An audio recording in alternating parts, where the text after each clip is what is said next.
100,000 years ago, someone dug a hole, laid their friend inside it, and placed a flower on top, on purpose. That's not folklore. That's an actual grave archaeologists found. And it raises a genuinely strange question. Why would anyone bother? Here's what nobody tells you. Burial might be one of the oldest deliberate acts in human history, older than farming, older than cities, older than most things we consider civilization. Before humans built a single permanent structure to live in, they were already building permanent structures for the dead. Let's start with the flower grave because it's wild.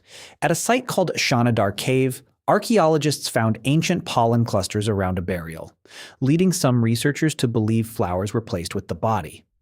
Not proven beyond doubt, still debated. But even the debate tells you something. Someone, deep in prehistory, may have cared enough to bring flowers to a funeral. And burial wasn't just digging a hole and walking away. Bodies have been found curled into tight fetal positions, deliberately arranged that way. Some were buried with tools, jewelry, weapons, even food, items that served no purpose for a corpse but clearly mattered to the people burying it. Here's the twist. This wasn't really about the dead person at all. It was about the people left behind. Burial rituals are one of the earliest known signs of abstract thinking. To bury someone with meaning, you have to imagine something beyond what's physically in front of you. A future, a memory, maybe an afterlife. That's a genuinely massive cognitive leap, and evidence of it shows up shockingly early in the human story. Different groups did this differently, and some of it will mess with your head a little. Some cultures buried their dead facing sunrise, almost like pointing them toward something. Others buried them sitting upright, as if still part of the group, still watching, still present. Some placed bodies inside caves specifically chosen because they were hard to reach, deep, dark, almost like the difficulty of the journey itself was part of the ritual. Some groups painted the bones, literally coated remains in red ochre, a natural pigment, sometimes long after death, in a second ceremony entirely separate from the burial itself. Which means some ancient cultures weren't just burying the dead ones. They were coming back. And it wasn't only humans like us doing this. Evidence suggests Neanderthals may have intentionally buried their dead too, which is a genuinely wild thing to sit with. A different species of human doing something we usually think of as uniquely us. If that holds up, it means this instinct might not even be unique to our specific branch of the family tree. It might be older than us as a species. Cremation shows up early too, and for a very practical reason hiding behind the ritual.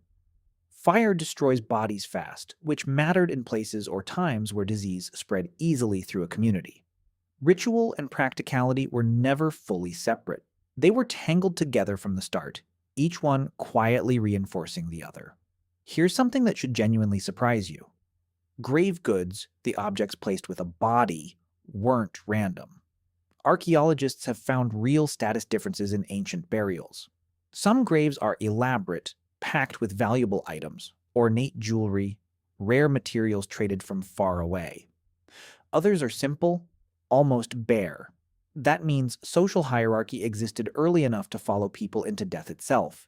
Whatever mattered to you in life apparently mattered enough to bring along. And burial locations weren't random either. Some ancient groups buried their dead close to where they lived, sometimes even beneath the floor of their own home, almost like the dead never fully left the community. Others buried far away, in separate dedicated grounds, treating death as something to be kept at a careful distance. Same species, completely different relationship with the exact same unavoidable event. Some cultures went even further, building massive structures purely for the dead, long before anyone built anything nearly as elaborate for the living. Entire monuments, entire mounds of earth raised for people who would never see them. Here's the part that actually connects to you, right now. Every modern funeral, every grave, every urn, every flower placed on a headstone traces back to this same impulse. An impulse so old it predates language as we fully understand it, predates agriculture, predates almost every other human tradition still standing today. You've probably been to a funeral.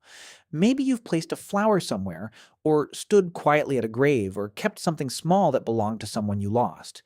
That instinct isn't new. It isn't modern.